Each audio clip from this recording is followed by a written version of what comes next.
안녕하십니까. 내일이 부활절입니다. 오늘은 부활절을 어떻게 맞이해야 하는가를 살펴보고자 합니다. 여러분, 입학하지 않고 졸업할 수 있나요? 그건 말도 안 되지요. 졸업이라는 말 자체가 이미 입학을 전제로 하고 있기 때문입니다. 또 태어나지도 않았는데 죽을 수 있나요? 이 역시 말도 안 됩니다. 죽음이라는 말 자체가 이미 출생을 전제로 하고 있기 때문입니다. 부활이라는 말도 마찬가지입니다. 부활이라는 말은 그 자체가 이미 죽음을 전제로 하고 있습니다. 즉, 죽지도 않았는데 부활한다는 것은 있을 수가 없는 법이죠. 피닉스라는 전설상의 새가 있습니다. 이 새는 500년마다 스스로의 몸을 불태워서 죽고 그 재 속에서 다시 살아난다고 합니다. 이 피닉스를 한자말로 번역한 것이 불사조, 즉 죽지 않는 새입니다.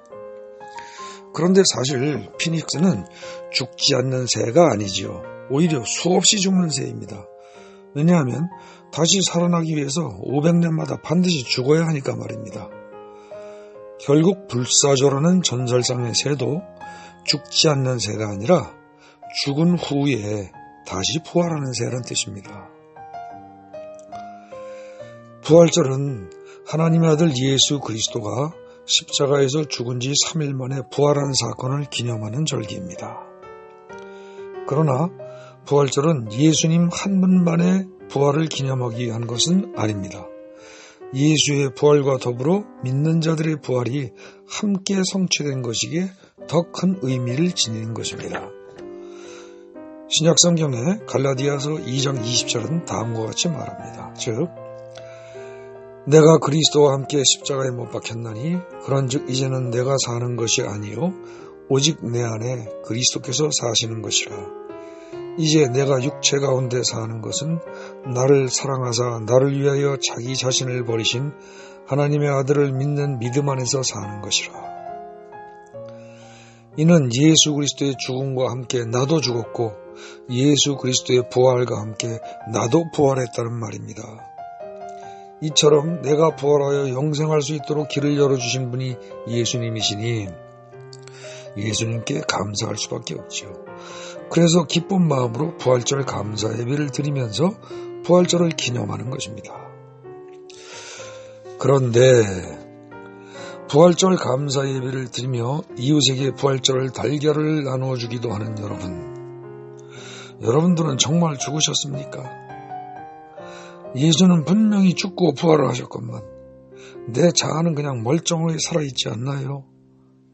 갈라디아서 2장 20절에서는 분명히 내가 그리스도와 함께 못 박혔나니라고 과거형으로 되어 있지만 여러분의 자아는 지금 이 순간에도 멀쩡하게 살아서 움직이고 있지 않나요?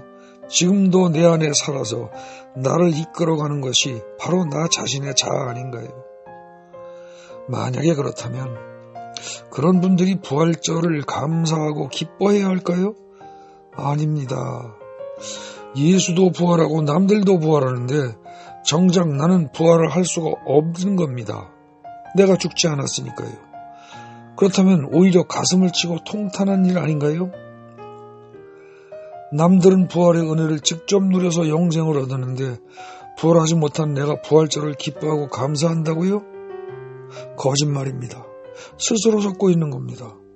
죽지 않으면 부활이 없다는 것은 정상적인 사람이라면 누구나 다 압니다.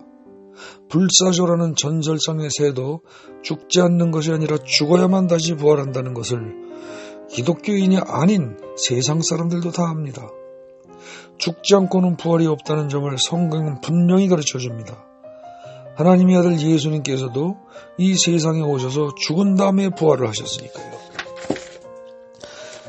그럼에도 불구하고 많은 기독교인들이 죽지도 않고 부활을 누리려고 합니다.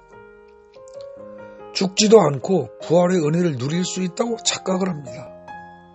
하나님의 아들도 죽은 후에야 부활을 하셨는데 당신이 죽지도 않고 부활이 가능하다고 보십니까?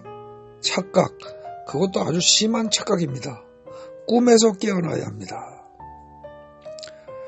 예수 부활은 예수 부활이고 나는 정말로 부활할 자격이 있는가? 즉 내가 정말로 죽었는가? 이 문제를 오늘 하루만이라도 심각하게 다시 생각해 보십시오. 그래서 여러분의 자아가 안 죽었다면, 그래서 부활할 수가 없다면 그야말로 땅을 치고 통곡을 할 일입니다. 부활절 달걀을 준비해서 남에게 주고 어쩌고 할 상황이 아닙니다. 남들은 부활하여 영생을 이미 얻었다는데 나는 그 축에 끼지도 못하면서 감사 예배를 드린다고요? 남들에게 달걀을 나눠주면서 복음을 전한다고요? 부활절 달걀 삶기가 중요한 게 아닙니다.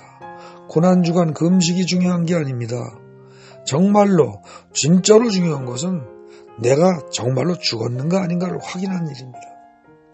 만약에 안 죽었으면 모든 것 집어치우고 주님께 간구해야 합니다. 내가 죽고 예수 부활이 내 부활이 되게 해달라고 말입니다. 점잖게 간구할 일이 아닙니다. 누가복음 18장 38절에 나오는 맹인처럼 하나님의 아들 예수여 나를 불쌍히 여기소서라고 큰 소리로 외쳐야 합니다.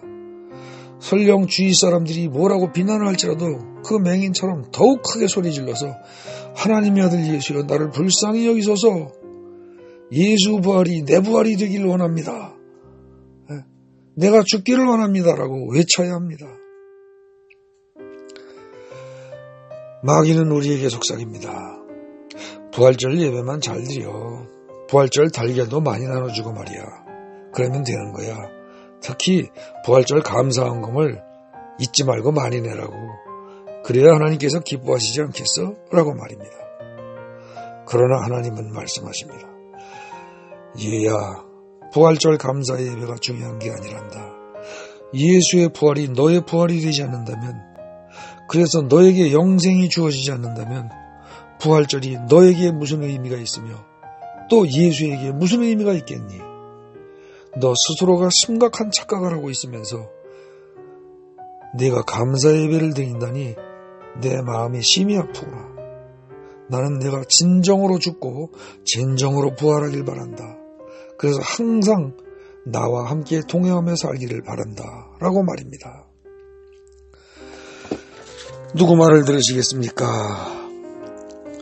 사탄의 사탕발림하는 말을 들으시겠습니까? 아니면 하나님의 생명의 말씀을 들으시겠습니까? 감상적인 생각으로 부활절을 축하하려고 들지 마시고 진지한 마음으로 자아가 완전히 죽기를 간절히 기도함으로써 진정한 부활을 맞이하는 여러분 되시기를 예수님의 이름으로 기도합니다. 아멘.